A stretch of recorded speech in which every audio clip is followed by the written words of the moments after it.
Friends, तो आज हम पढ़ने जा रहे हैं mean variance and standard deviation of a random variable. तो हम देखते हैं इनके फॉर्मूले। जस्ट हमें इनके फॉर्मूले ही यहाँ पर पता होने चाहिए। मीन का फॉर्मूला क्या होता है? वो होता है summation i is equal to 1 से लेकर n तक पी आई एक्स आई। ठीक है। वेरिएंस का फॉर्मूला क्या होता है भाई? Variance is equal to summation I is equal to 1 से लेकर n तक पी आई एक्स आई का स्क्वायर हो जाता है minus summation I is equal to 1 से लेकर n तक समेशन किसका है? पी आई एक्स आई का। पी आई है, इसका पूरे का स्क्वायर है। ठीक है। और जो हमें पता है भाई स्टैंडर्ड डेविएशन अपना होता है, वो तो क्या होता है? Positive root of variance. Standard deviation क्या होता है? ये पॉजिटिव रूट ऑफ वेरिएंस। मतलब वेरिएंस आ गया तो स्टैंडर्ड डेविएशन निकालना कोई बड़ी बात नहीं होगी। बस हमें ये फॉर्मूले आने चाहिए। यहाँ पर पी आई एक्स आई ये है क्या? हमने लास्ट वीडियो में पढ़ा था रैंडम वेरिएबल्स के बारे में। तो रैंडम वेरिएबल्स की क्या होते थे? वैल्यूज होते थे लाइक 0, 1, 2। ठीक है। तो जो उनकी वैल्यूज है ना, x random variable, capital x random variable की जो वैल्यूज हैं उनको हम रिप्रेजेंट करते हैं एक्स स्मॉल एक्स से। एक्स आई मतलब x1, x2, x3, 0, 1, 2 उसकी वैल्यूज हो गई, मतलब उसकी। ठीक है, वो तो है एक्स आई से रिप्रेजेंट कर रखे हैं। और पर्टिकुलर उसकी प्रोबेबिलिटी है पी आई से रिप्रेजेंट। ठीक है। मतलब मान लो हम आई के वैल्यू को 1 रखें तो x1 क्या है? कोई रैंडम वेरिएबल की एक वैल्यू है। लाइक अगर 0, 1, 2 उसकी वैल्यूज हैं तो मान लो 0 को रिप्रेजेंट कर रहा है कौन? x1। तो P1 जो है ना वो उस 0 के कोरस्पॉन्डिंग जो प्रोबेबिलिटी है आई है उसको रिप्रेजेंट कर रहा है। तो मतलब x स्मॉल x यहाँ पर क्या कर रहा है? रैंडम वेरिएबल के वैल्यू को रिप्रेजेंट कर रहा है। और जो P है ये क्या है? Probability corresponding to a particular random variable, उस चीज़ को रिप्रेजेंट कर रहा है। ठीक है। बस हमें क्या आने चाहिए भाई? ये फॉर्मूले आने चाहिए। अब हम देखते हैं इन पे बेस्ड कुछ एग्जाम्पल्स। So let's see. हम देखते हैं अपना फर्स्ट एग्जाम्पल। ठीक है। तो वो क्या बोलता है एग्जाम्पल? फाइंड द, एग्जाम्पल का स्टेटमेंट है find the mean variance and standard deviation of the number of heads in 3 tosses of a fair coin. ठीक है। एक कॉइन है, उसको हमने 3 बार टॉस किया है, तो नंबर ऑफ हेड्स का हमें मीन वेरिएंस और स्टैंडर्ड डेविएशन निकालना है। हम क्या कर रहे हैं? मीन वेरिएंस स्टैंडर्ड डेविएशन तो निकाल रहे हैं रैंडम वेरिएबल का। तो number of heads in 3 tosses of a fair coin. तो देखो, जितने भी हमने अब फॉर्मूले किए थे उनके लिए हमें क्या पता होना चाहिए? पी आई और एक्स आई, यानी कि रैंडम वेरिएबल के वैल्यूज और उन रैंडम वेरिएबल के कोरस्पॉन्डिंग जो प्रोबेबिलिटीज आती हैं वो, मतलब ये 2 चीजें तो पता होनी चाहिए। उसके बाद होगा जो होगा। और यही 2 चीजें हमने लास्ट वीडियो में, सिर्फ यही 2 चीजें ही तो मेन फाइंड आउट की थी और उनको एक टेबल में रखा था जिसको हमने प्रोबेबिलिटी डिस्ट्रीब्यूशन बोला था। ठीक है। अगर आपको नहीं आता तो आप पिछले वीडियो को जाकर देख कर आए। तो अभी हम देखते हैं 3 tosses of a fair coin, number of heads. Random variable क्या होता था? किसी फिनोमेना, किसी रैंडम फिनोमेना के आउटकम से रिलेटेड होता था। आउटकम के नंबर से, आउटकम से ही रिलेटेड होता, मतलब उसके नंबर से। जैसे तो यहाँ पे क्या है? देखो, फेयर कॉइन को उछालना अपना रैंडम फिनोमेना और उसका आउटकम ही तो है हेड। कॉइन को उछालने पर आउटकम जो आता है वो हेड टेल यही तो आएंगे। तो उसके आउटकम के नंबर से क्या होगा? अपना रैंडम वेरिएबल रिलेटेड होता है। तो हम पहले लिखेंगे let X be a random variable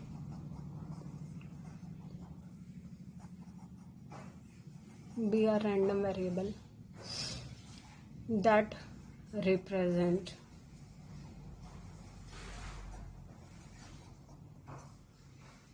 number of heads। ये किसको रिप्रेजेंट करता है? नंबर ऑफ हेड्स को। ठीक है, नंबर ऑफ हेड्स को 3 टॉसेस हैं और ठीक है 3 tosses of a fair coin. तो क्या हम यहाँ पर कैपिटल एक्स की वैल्यूज बता सकते हैं? क्या क्या हो सकती है? नंबर ऑफ हेड, 3 बार एक कॉइन को टॉस किया है, या फिर हम बोल सकते हैं कि 3 कॉइन्स को एक साथ टॉस किया गया है।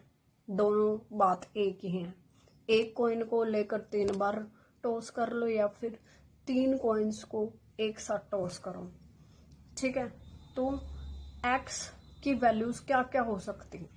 देखो भाई, हमने क्या किया, एक कॉइन को 3 बार उछाला है।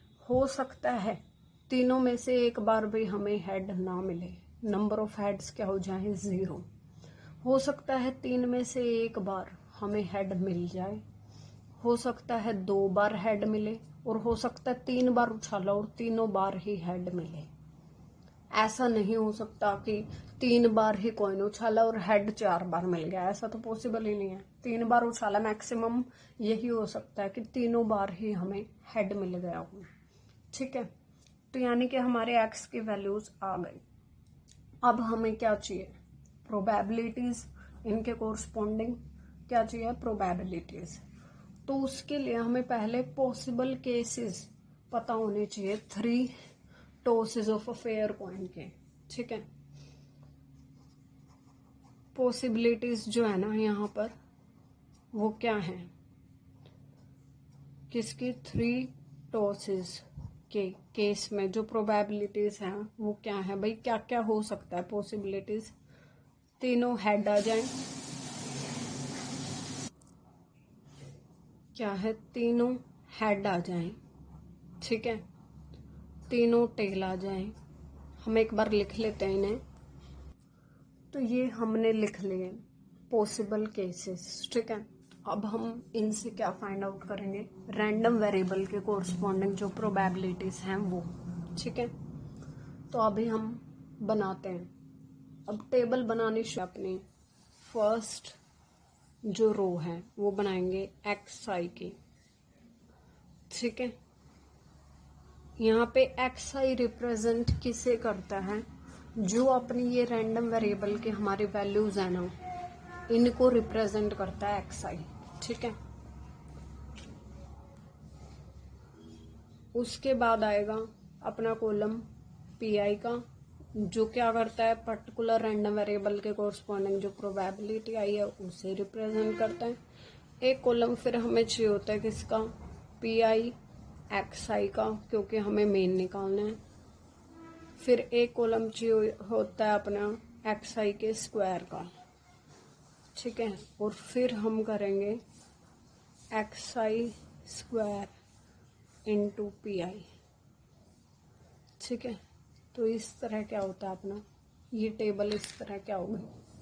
कंप्लीट होगी। ठीक है, अब पहले लिखो एक्स आई, यानी कि एक्साइज के कोरस्पॉन्डिंग जो हमारे क्या हैं? वैल्यूज हैं। ठीक है, क्या क्या है वो? 0, 1, 2 और एक और रहती है अपनी, कौन सी? 3। ठीक है, अब हमें क्या चाहिए? इन एक्सरसाइज के कोरस्पॉन्डिंग अपनी प्रोबेबिलिटीज। तो प्रोबेबिलिटीज हम यहाँ से देखेंगे। तो सबसे पहले क्या एक्स आई जो है वो 0 है, मतलब रैंडम वेरिएबल के वैल्यू 0 मतलब नंबर ऑफ हेड्स 0 हो गए। तो नंबर ऑफ हेड्स जहाँ पे 0 हो, यानी कि एक भी हेड ना हो, तो उसका केस अपने फेवर में सिर्फ एक ही है, जब तीनों ही टेल हो। तो फेवरेबल हो गया 1 केस। टोटल केस कितने हैं? 8। ये कितने हैं? टोटल केस 8 हैं। तो इसकी प्रोबेबिलिटी होगी 1/8। अब जब एक्स आई की वैल्यू 1 हो, यानी कि रैंडम वेरिएबल की वैल्यू 1, रैंडम वेरिएबल रिप्रेजेंट कर रहा था नंबर ऑफ हेड्स को, यानी कि एक ही नंबर ऑफ हेड हो।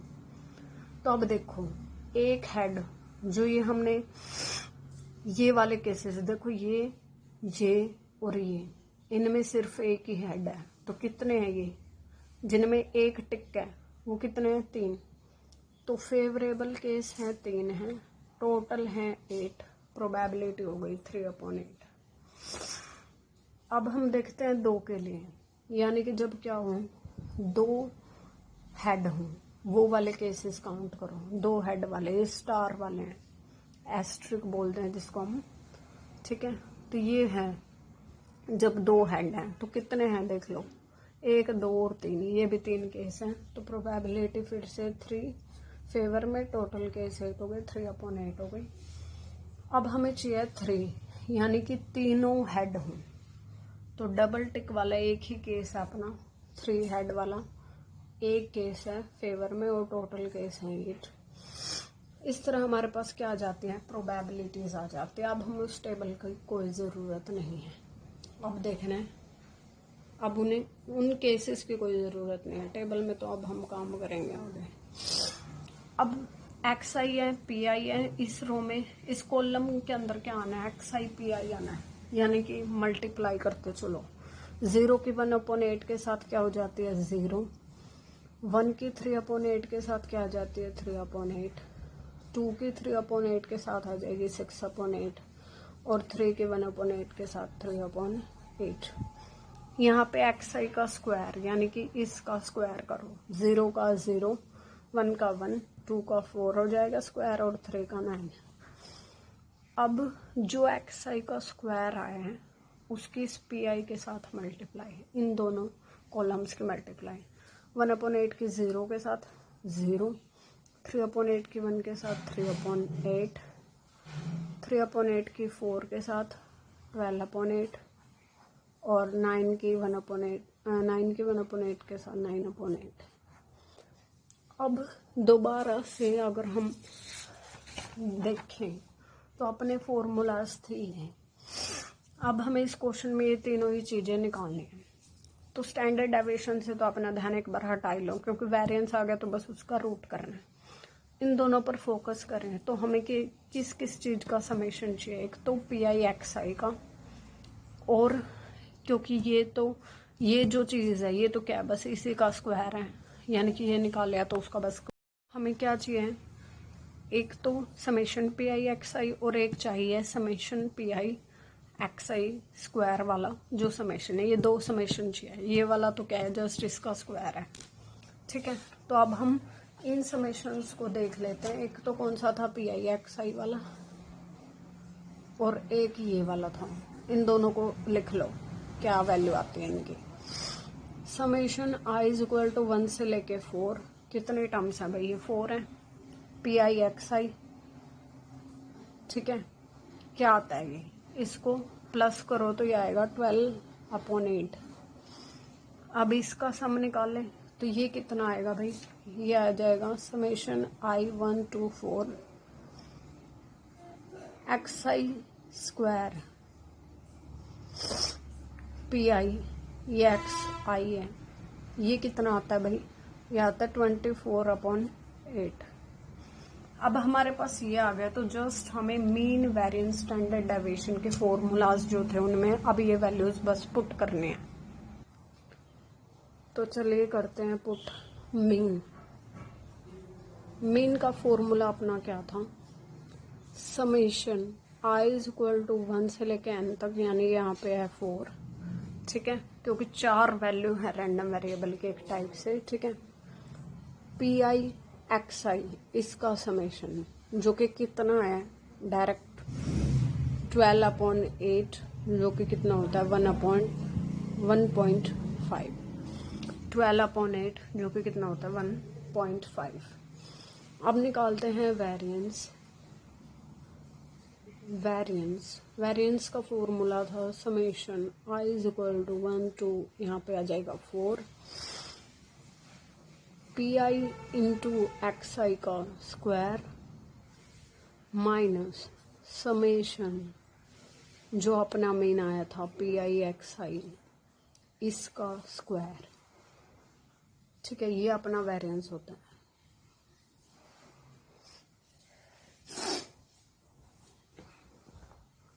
तो अब देखो वैल्यू पुट करो, टेबल से इसकी वैल्यू हमने निकाली है 24/8, और ये जो है ये क्या है, बस जो मीन आया उसका स्क्वायर है, यानी कि हम 12/8 के टर्म्स में लें तो उसका स्क्वायर है। इसको जब हम सॉल्व करेंगे तो अपना आंसर आ जाएगा कितना, 0.75। आप निकाल कर देख सकते हैं, 0.75 आएगा। अब हम स्टैंडर्ड डेविएशन की बात करते हैं। ठीक है, स्टैंडर्ड डेविएशन तो वो जस्ट क्या होती है, पॉजिटिव रूट ऑफ वेरिएंस, जो वेरिएंस आया उसका पॉजिटिव रूट, यानी कि रूट ऑफ 0.75, जो कि कितना आएगा अपना 0.87 है। ठीक है, कितना आएगा भाई, 0.87। इस तरह अपना ये एग्जाम्पल यहाँ पर होता है कंप्लीट। मीन भी निकाल लिया हमने, वेरिएंस भी निकाल लिया और स्टैंडर्ड डेविएशन भी निकाल लिया, हमसे यही पूछा गया था। तो अब हम देखते हैं आगे नेक्स्ट एग्जाम्पल। अपना एग्जाम्पल का स्टेटमेंट है 2 urns contain 5 white 3 black and 2 white 3 black balls respectively। 2 earn है हमारे पास, सॉल्यूशन के अंदर हम लिख लेते हैं पहले ही। ठीक है, मान लो अर्न अपना A है पहला, उसमें क्या है, उसमें है भाई 5 white, W for white and 3 black balls. ठीक है, जो सेकंड अर्न है उसके अंदर है भाई 2 वाइट एंड 3 ब्लैक, अर्न भी बोल देते हैं इसे हम। ठीक है, इसके अंदर क्या है भाई, इसके अंदर हमारे पास 3 वाइट 2 वाइट हैं, 2 वाइट हैं, 2 वाइट एंड 3 ब्लैक बॉल्स हैं। उसके बाद देखिए 1 ball is drawn from each urn, हर एक अर्न के अंदर से हमने एक बॉल निकाली है। Find the expected number of white balls drawn. एक बात यहाँ पर आपको नहीं पता चलेगी कि जो एक्सपेक्टेड नंबर होता है, मतलब जो मीन होता है ना हमारा मीन, उसको हम एक और चीज़ से रिप्रेजेंट करते हैं। जो हमने यहाँ पर ये मीन पढ़ा था ना, मीन, इसको हम E ऑफ X ऐसे भी रिप्रेजेंट कर देते हैं। इसका मतलब होता है एक्सपेक्टेड वैल्यू, मतलब मीन का एक और नाम है एक्सपेक्टेड वैल्यू। ठीक है, मतलब ये मीन ही होता है। तो जो यहाँ पर हमसे पूछा गया ना, find the expected number of white balls drawn, तो मतलब ये क्या पूछना चाहता है, यहाँ पर मीन निकलवाना चाहता है किसका, नंबर ऑफ वाइट बॉल्स का। ठीक है, तो यहाँ पर हमारा रैंडम वेरिएबल किसको रिप्रेजेंट करेगा, मीन किसका पूछना है भाई, रैंडम वेरिएबल का ही पूछना है। तो नंबर ऑफ वाइट बॉल्स यहाँ पर क्या है, अपना random variable let capital X be a random variable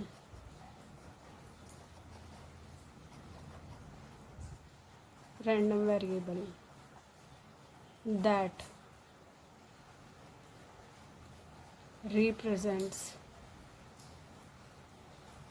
किसको रिप्रेजेंट करता है ये, number of white balls drawn, number of white balls को रिप्रेजेंट करता है। तो अब आप इस x की वैल्यूज़ को बता सकते हैं, क्या क्या हो सकते हैं x की वैल्यूज़, क्या हम डिटरमाइन कर सकते हैं। इन्होंने बोला है कि हमारे पास 2 अर्न हैं और इनसे हर एक अर्न से हमने 2 बॉल निकाल ले और हमें बताना है नंबर ऑफ वाइट बॉल्स, मतलब एक्स की जो वैल्यू है वो रिप्रेजेंट कर रही है नंबर ऑफ वाइट बॉल को। तो मान लो हमने क्या किया, दोनों से एक एक बॉल निकाले, तो हो सकता है दोनों से जो बॉल निकाले उनमें से एक भी वाइट ना हो। नंबर ऑफ वाइट बॉल्स मतलब इससे एक बॉल निकाली, इससे भी एक बॉल निकाली, अब वो दो बॉल, उनमें से नंबर ऑफ वाइट बॉल एक भी नहीं है, तो मतलब 0। हो सकता है एक वाइट हो, मान लो इसमें से वाइट निकल जाए और इसमें से जो निकाले वो ब्लैक हो सकता है इसमें से वाइट निकले और इसमें से ब्लैक हो, मतलब एक हो सकता है एक वाइट बॉल निकले, उनमें से जो निकाली हुई बॉल है उनमें से एक वाइट हो सकता है दोनों ही वाइट हो, भाई इसमें से भी जो बॉल निकाली और इसमें से भी जो बॉल निकाली वो दोनों ही क्या हो, वाइट हो। बस यहीं पर आकर रुक जाएगा, क्योंकि दो ही अंक थे, तो मैक्सिमम पॉसिबिलिटी क्या थी कि दोनों ही बॉल वाइट हो जाएं, जो इससे निकाली वो वाले भी, जो इससे निकाली वो वाले भी, दोनों ही क्या हो जाएं, वाइट हो जाएं। ठीक है, तो हमारी रैंडम वेरिएबल की वैल्यूज आ चुकी हैं। अब हम अपनी टेबल पर फोकस करते हैं। ठीक है, टेबल पर फोकस करते हैं अब हम। तो अब हमने अपनी टेबल तैयार करेंगे। ठीक है, तो देखो क्या निकालना है, हमें मीन ही निकालना है। अगर मीन ही निकालना है तो 3 ही कॉलम बहुत हैं, क्योंकि एक में एक्स आई आएगा, एक में पी आई आएगा और एक में एक्स आई पी आई आ जाएगा। मीन के लिए तो हमें क्या चाहिए, बस summation x I P I तो चाहिए। तो यानी कि 3 ही कॉलम में अपना काम चल जाएगा। फर्स्ट में अपना एक्स आई आएगा, सेकंड में हम पी आई की वैल्यू रखेंगे और थर्ड में आ जाएगा पी आई इंटू एक्स आई। ठीक है, अब लिख लो एक्स आई क्या है, रैंडम वेरिएबल की वैल्यूज, यानी कि क्या लिखेंगे हम इसके अंदर, 0, 1 और 2, 3 ही वैल्यूज आनी है। अब पी आई मतलब प्रोबेबिलिटीज, 0 के कोरस्पॉन्डिंग 0, एक्स आई की वैल्यू 0 मतलब रैंडम वेरिएबल की वैल्यू 0, और रैंडम वेरिएबल किसको रिप्रेजेंट कर रहा है, नंबर ऑफ वाइट बॉल्स को। हमने एक्स आई निकाल लिया है, अब हमें क्या चाहिए भाई, पी आईज की वैल्यू चाहिए। पी आई यानी कि प्रोबेबिलिटी, एक्स की वैल्यू 0 है एक्स की वैल्यू, और एक्स रिप्रेजेंट कर रहा है नंबर ऑफ वाइट बॉल्स को। ठीक है, तो वो क्या है भाई, 0।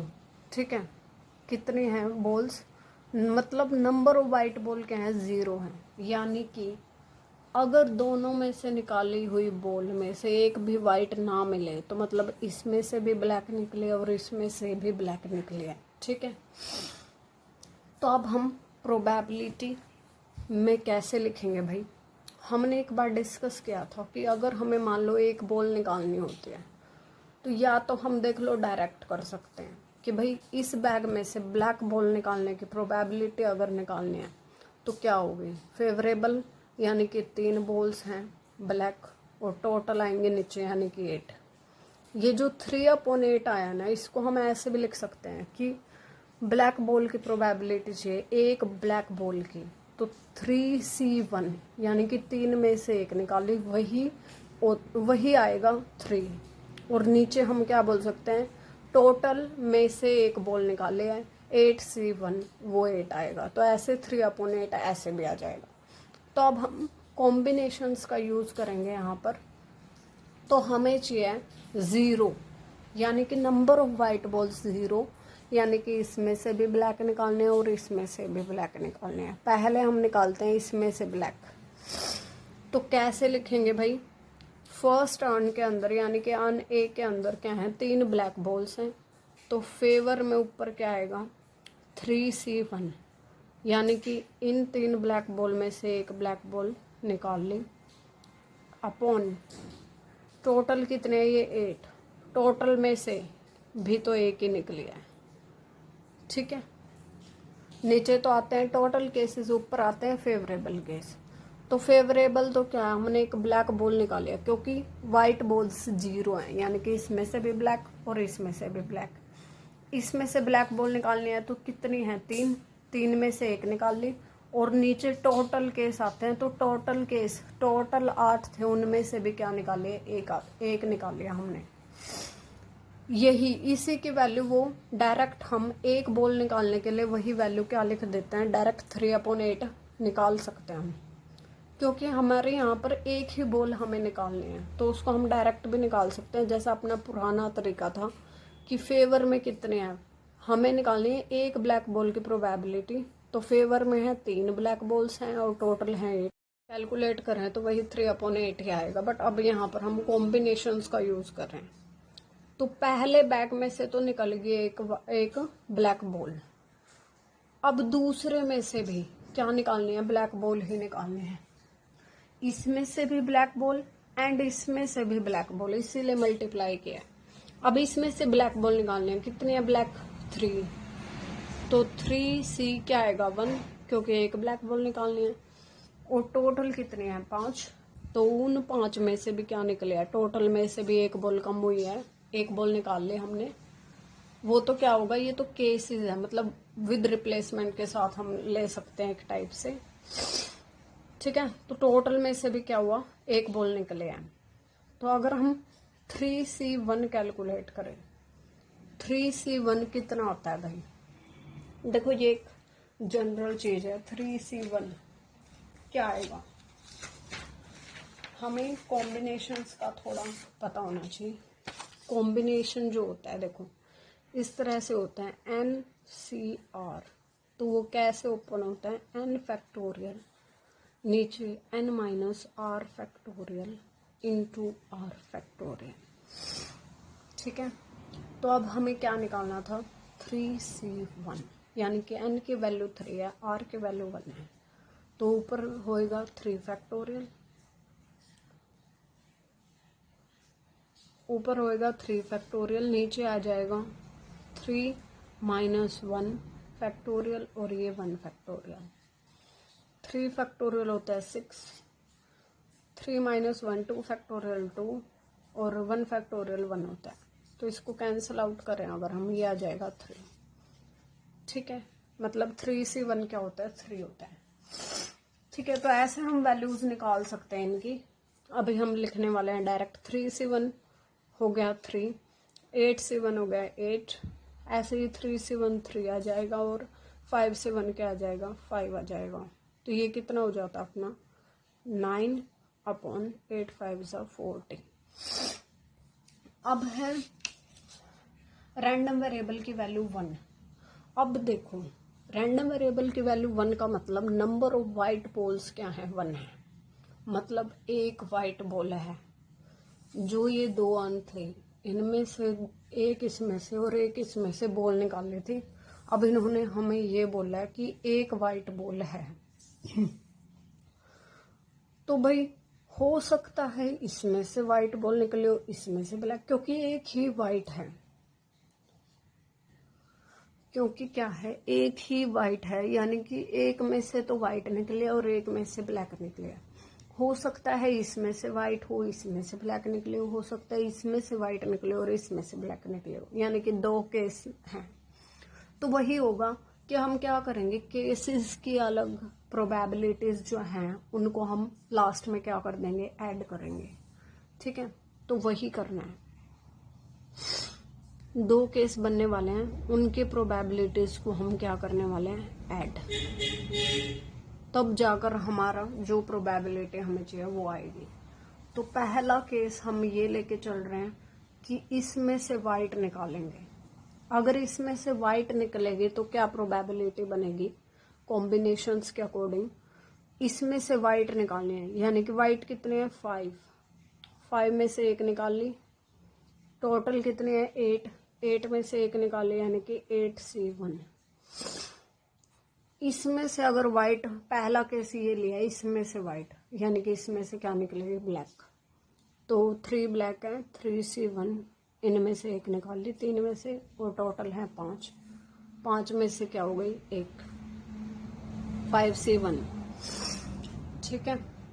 अब जो दूसरा केस है वो क्या है भाई, इसमें से वाइट और इसमें से ब्लैक है, इसमें से ब्लैक यानी कि 3C1, 3 में से एक ब्लैक, टोटल है 8C1 नीचे हो गया, इनटू इसमें से वाइट निकालने, अब कितने हैं वाइट 2, तो 2C1 एक वाइट निकल गई, टोटल कितनी थी 5, तो नीचे आएगा 5C1। ठीक है, अब इसको अगर सॉल्व करें तो ये देखो 5C1 हो जाता अपना 5, ये हो जाएगा 8, ये 3, ये 5, ऐसे इनकी वैल्यूज निकाल के हम क्या कर देंगे भाई, ऐड कर देंगे। ठीक है, वैल्यूज निकाल के हम क्या करने वाले हैं, ऐड, तो वो कितना आएगा अपना 21/40 आ जाएगा। आप कैलकुलेट कर सकते हैं।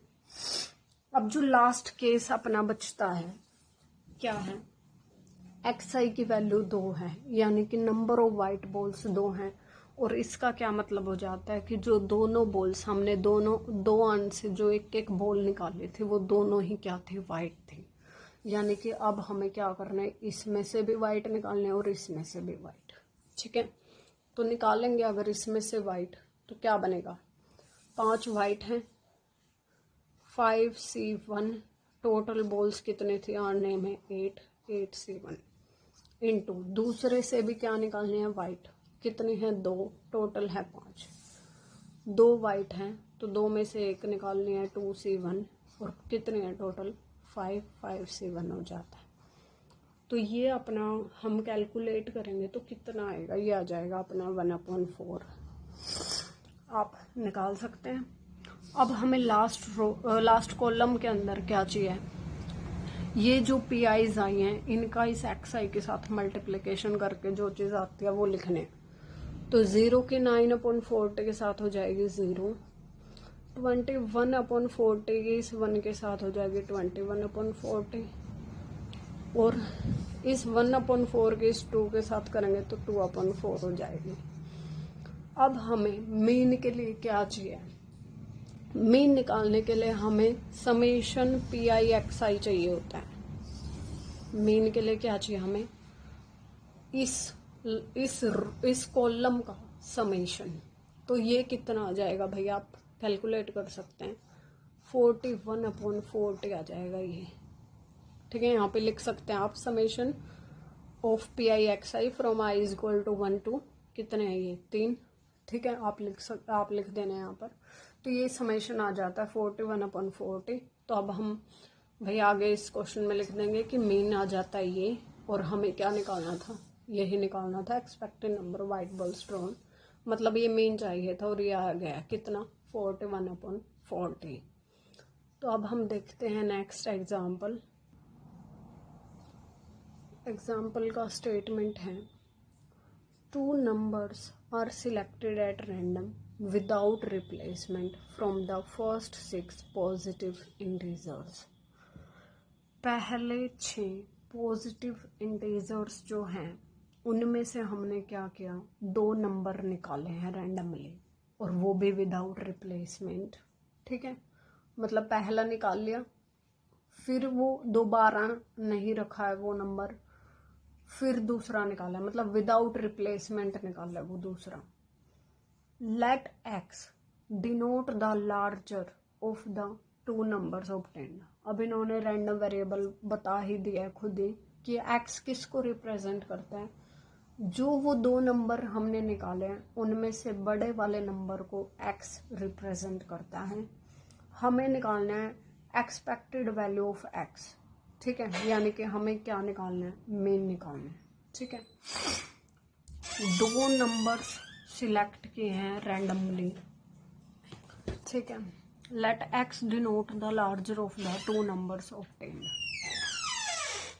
तो हम पहले क्या निकालेंगे भाई, पहले हम ये लिखेंगे पॉसिबल केसेस जो है आपने पहले वो लिखेंगे, हमें उससे सब कुछ समझ में आएगा। यानी कि इस बार हमें न केवल प्रोबेबिलिटी के लिए बल्कि कैपिटल एक्स जो है इसकी वैल्यूज के लिए भी पता चल जाए ना भाई क्या क्या पॉसिबिलिटीज हैं, तो उसी से हमारी एक्स की वैल्यू भी डिसाइड हो जाएगी, मतलब समझ आ जाएगा आपको कि एक्स की वैल्यू क्या क्या हो सकती है।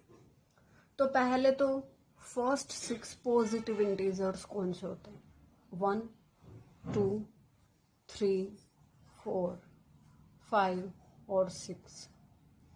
ठीक है, अब इनमें से हमें क्या निकालना है, 2 नंबर निकालने हैं। ठीक है, पॉसिबिलिटीज क्या क्या पॉसिबिलिटीज़ हैं, मतलब हमें इनमें से 2 नंबर निकालने हैं। तो हम देखो सिक्वेंशियल चलेंगे, क्योंकि हमें सारे केसेस हमें पता करने हैं कि हम 2 नंबर निकाल रहे हैं तो क्या क्या केस हो सकते हैं। पहले हम 1 के साथ लेके चलेंगे। भाई हमने क्या कर लिया, 1 के साथ 2 निकाल लिया, ये 2 नंबर निकाले। या फिर हम 1 के साथ 3 निकाल सकते हैं, 1 के साथ 4 भी निकाल सकते हैं, 1 के साथ 5 भी निकाल सकते हैं, 1 के साथ 6 भी निकाल सकते हैं। अब 2 के साथ देख लेते हैं, ठीक है। 2 के साथ 1 निकाल सकते हैं, 2 के साथ 3 निकाल सकते हैं, क्योंकि विदाउट रिप्लेसमेंट है। तो एक अगर 2 निकाल लिया तो दोबारा 2 नहीं निकल सकता, ठीक है।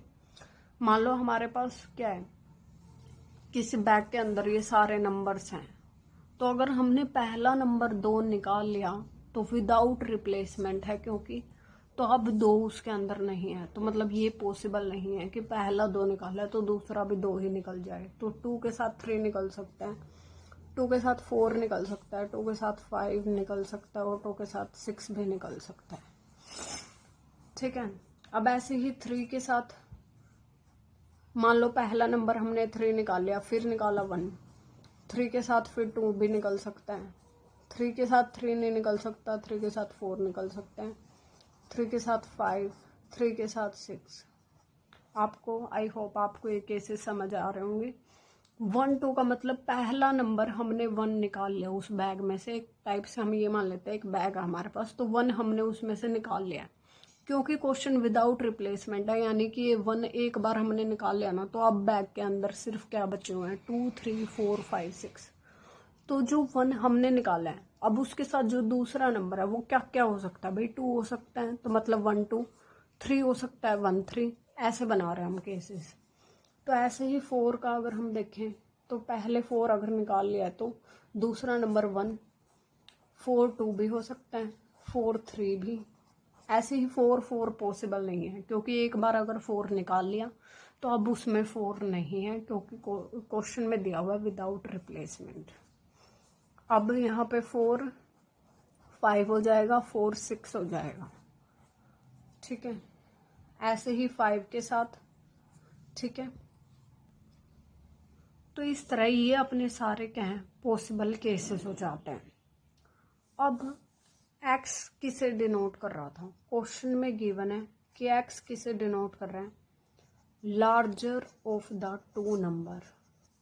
भाई ये सारे पॉसिबल केसेस हैं जो हम निकाल सकते हैं 2 नंबर, वो उसमें ये पॉसिबिलिटीज हैं भाई, ये पेयर्स निकल सकते हैं, 2 के साथ 5, 2 के साथ 3, ऐसे ऐसे ये सारे पॉसिबल हमने पहले ही लिख लिए हैं, ठीक है। सारे पॉसिबल केसेस लिख लिए हैं। एक्स डिनोट करता है इन पेयर्स में से larger of the 2, larger of the 2 numbers. जो ये हमने क्या लिए हैं, पेयर्स लिए हैं, इनमें से बड़े को रिप्रेजेंट करता है कौन, एक्स। मतलब बड़े नंबर की वैल्यू है, एक्स की वैल्यू जो है ना वो क्या है, हर एक पेयर में से जो बड़ा नंबर है दोनों में से वो है। तो आप देखिए इस पेयर को कंसीडर करें तो यहाँ पर क्या है, 2 बड़ा है, इस पेयर को कंसीडर कर रहे तो 3 बड़ा है, इसको कंसीडर कर रहे 4 बड़ा हो गया, इसमें से हो गया 5 बड़ा, इसमें से हो गया 6 बड़ा। क्या कोई ऐसा केस पॉसिबल है जब 1 बड़ा हो जाए किसी भी पेयर में, 1 वाले में अगर हम देखें तो क्या कभी ऐसा हो सकता है कि 1 बड़ा हो जाए दूसरे नंबर से, नहीं, क्योंकि 1 इन सब नंबर में से क्या है, 1 सबसे छोटा है। तो ये तो कभी लार्जर ऑफ द 2 में 1 तो आ ही नहीं सकता, ठीक है, बाकी नंबर उससे बड़े ही होंगे। तो मतलब 1 कभी भी बड़ा नहीं हो सकता। तो x किसको रिप्रेजेंट करता है, जो लार्जर ऑफ द 2 आया उसको। तो 2 भी हो सकती है इसकी वैल्यू, 3 भी हो सकती है, 4 भी, 5 भी, 6 भी। क्या एक हो सकता है कभी भी लार्जर, नहीं हो सकता। किसी भी पेयर में आप देख लो, लार्जर ऑफ द, इन जो पेयर के अंदर जो ये नंबर्स है ना, इनमें से हम अगर लार्जर निकालेंगे ना तो हमारी वैल्यूज 2 आ सकती है, 3 आ सकती है, 4 भी, 5 भी, 6 भी, बट कभी भी एक लार्जर नहीं हो सकता। ठीक है, इस पेयर को कंसिडर कर लो 2 बड़ा है, इसको कंसिडर कर लो 3 बड़ा है, इसको कंसिडर कर लो 4 बड़ा है, यहाँ पर इसे कंसिडर करें 5 बड़ा है, यहाँ पर इसे कंसिडर कर लो 6 बड़ा है।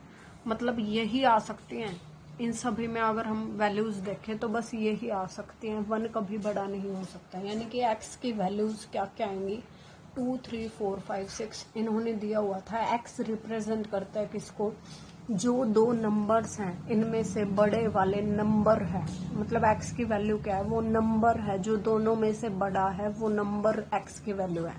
तो क्या क्या पॉसिबल है भाई, x की वैल्यूज 2, 3, 4, 5, 6। अब हमें x तो समझ आ गया। अब क्योंकि निकालना तो हमें मेन ही है, तो क्या चाहिए, ये तो अपनी x साइज आ गई।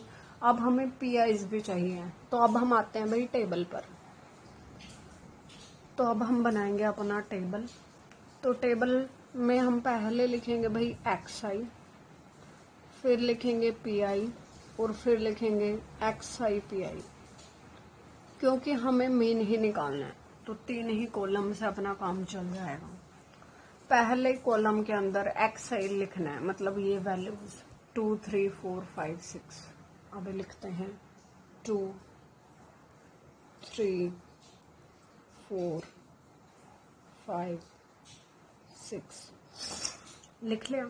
अब लिखना हमें पी आई, यानी कि जब x की वैल्यू 2 है, और x की वैल्यू 2 होने का क्या मतलब है कि जो 2 नंबर्स निकाले उनमें से 2 बड़ा है।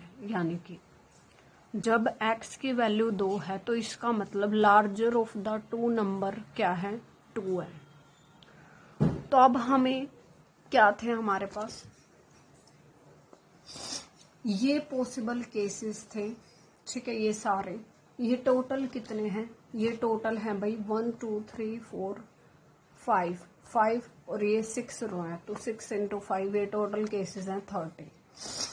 लार्जर ऑफ द 2 नंबर में पहले हमारे पास वैल्यू है 2, यानी कि इन सभी नंबर में से वो केसेस बताओ जब 2 बड़ा है। जो 2 नंबर्स हैं इन ब्रैकेट्स के अंदर उनमें से 2 बड़ा हो, वो वाले केसेस बताओ।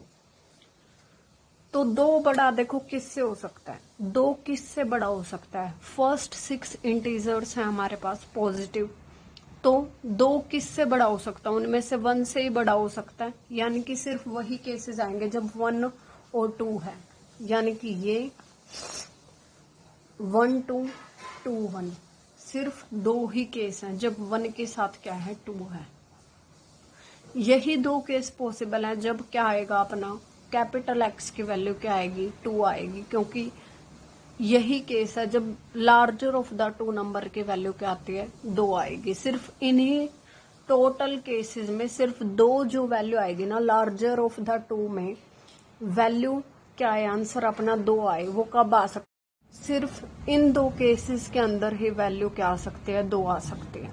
तो इसलिए टोटल केस थे 30, हमारे फेवर में जो केस है वो है 2 है। ठीक है, तो इसलिए प्रोबेबिलिटी क्या हो जाती है, इस xi के कोरस्पॉन्डिंग प्रोबेबिलिटी हो जाती है, फेवर में 2 केस थे, टोटल केस 30 है, मतलब 2/30। अब अपने रैंडम वेरिएबल की वैल्यू है 3। रैंडम वेरिएबल की वैल्यू 3 होने का क्या मतलब था, 3 होने का मतलब है लार्जर ऑफ द 2 की वैल्यू क्या है, 3 है। मतलब जो 2 नंबर ब्रैकेट के अंदर है उनमें से 3 बड़ा होना चाहिए। क्या होना चाहिए, 3 बड़ा।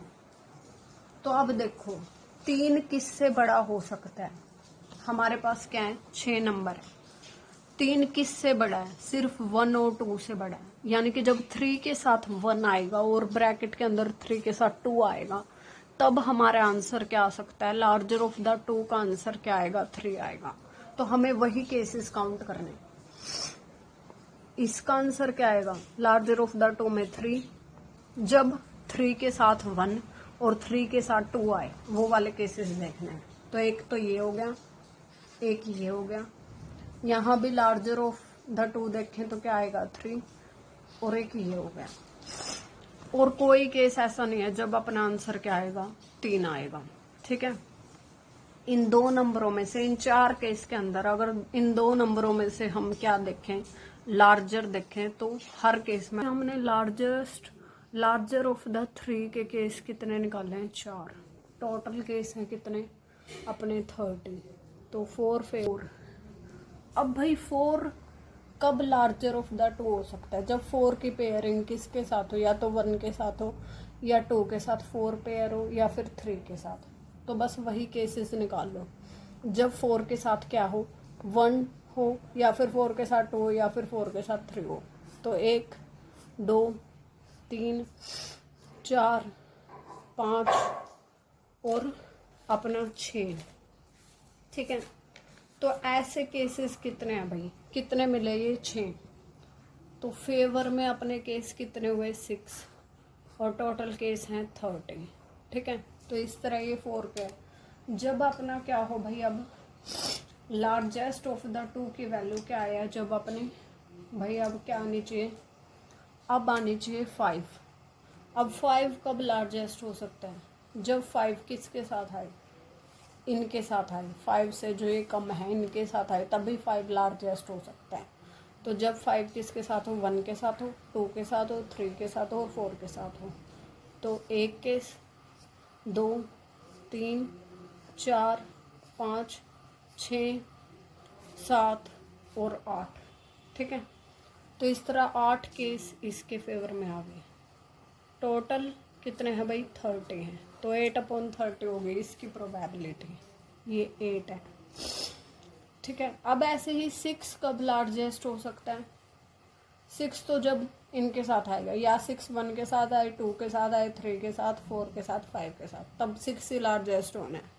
तो इसके अपने फेवरेबल केसेस भाई कौन से होंगे, इसके फेवरेबल केसेस कौन से होने वाले हैं, ये बचे हुए सारे 3 4 5 6, ठीक है, 7 8 9 10, इन सभी केसेस में क्या होगा, 6 लार्जेस्ट ऑफ द 2 क्या आएगा, 6। तो कितने केसेस हैं भैया, 10।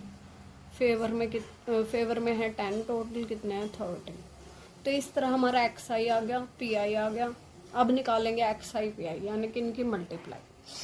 तो 2 2 जा कितना हो जाएगा, 4/30। ठीक है, 4 3 जा ऊपर 12/30, 6 4 जा 24/30, 8 5 जा 40/30, ऐसे ही 6 10 जा 60 एंड अपॉन 30। ठीक है, अब हमें क्या चाहिए, मीन निकालना था, तो बस क्या चाहिए था, इस कॉलम का समेशन पी आई एक्स आई 1 से लेके कितनी टर्म्स हैं, 1 2 3 4 5, आई 1 से लेके 5 तक, समेशन पी आई एक्स आई कितना होगा भैया, ये कितना हो जाएगा भाई, अपना समेशन आ जाएगा ये 140/30। तो अब हम यहाँ पर लिखेंगे देयरफॉर ई एक्स, यानी कि expected value of x, mean he होता है यही किसके इक्वल आएगा, आई 1 से लेके 5 तक, summation P I x I का कितना आएगा, ये 140/30। और इसको अगर हम सोल्व करें तो ये आता है 4.67। ठीक है, तो अप्रोक्सीमेटली ये आ जाएगा। तो यही हमें निकालना था। अब हम एक क्वेश्चन देखते हैं जो कि आपको ट्राई करना है और कमेंट में उसका आंसर बताना है। तो क्वेश्चन का स्टेटमेंट है, let X denote the number of colleges where you will apply after your results. भाई कैपिटल एक्स हमने मान लिया, या फिर इन्होंने दे ही रखा है, कैपिटल एक्स डिनोट करता है नंबर ऑफ कॉलेजेस जिसमें आप अपने रिजल्ट के बाद जिन कॉलेजेस में, नंबर ऑफ कॉलेजेस में आप अप्लाई करने वाले हैं, उसको कैपिटल एक्स डिनोट करता है। And probability of capital X equals to X denotes your probability of getting admission in X number of colleges. X क्योंकि डिनोट करता है कि इसको नंबर ऑफ, एक्स डिनोट करता है स्मॉल एक्स। ठीक है, पर्टिकुलर उस कैपिटल एक्स की वैल्यू को स्मॉल एक्स क्या करता है, डिनोट करता है। ठीक है, ये गिवन है। प्रोबेबिलिटी जो है वो इस फॉर्म में है। यहाँ पर एक देखने वाली बात है कि बस के ही अननोन है, क्योंकि एक्स की वैल्यू तो इन्होंने दी हुई है। मतलब 0 और 1 के लिए प्रोबेबिलिटी जो अपना फंक्शन दिया हुआ है, मतलब प्रोबेबिलिटी जो दी हुई है, प्रोबेबिलिटी डिस्ट्रीब्यूशन बोलो। ठीक है, मतलब जो ये फंक्शन टाइप में प्रोबेबिलिटी दी हुई है 0 और 1 के लिए यही रहेगा। हम अलग अलग भी लिख सकते हैं x0 और x1, तब हम वैल्यूज पुट कर देंगे। ठीक है, तो मतलब यहाँ पे सिर्फ क्या है, के अननोन है, x की वैल्यू तो दी हुई है। ठीक है, सिर्फ के अननोन है, तो प्रोबेबिलिटी इस तरह है। और कैपिटल एक्स की वैल्यूज़ भी हमें पता है, क्योंकि कैपिटल एक्स की पर्टिकुलर वैल्यू को ही तो स्मॉल एक्स डिनोट करता है। तो यानी कि ये सारे क्या हैं, कैपिटल एक्स की वैल्यू 0 1 2 3 4, ये है अपनी कैपिटल एक्स। कैपिटल एक्स हमारे पास है, प्रोबेबिलिटी भी हमारे पास है। बस क्या है, इस प्रोबेबिलिटी के अंदर के अननोन है। ठीक है, जहाँ पर के एक पॉजिटिव कांस्टेंट है, तो सबसे पहले हमें क्या करना है, के ही निकालना है। ये हम निकाल सकते हैं, अगर आपने पिछली वीडियो देखी हो तो आप ये आसानी से निकाल सकते हैं। What is the probability that you will get admission in exactly 2 colleges, यानी कि probability of x equals to 2 निकालना है हमें।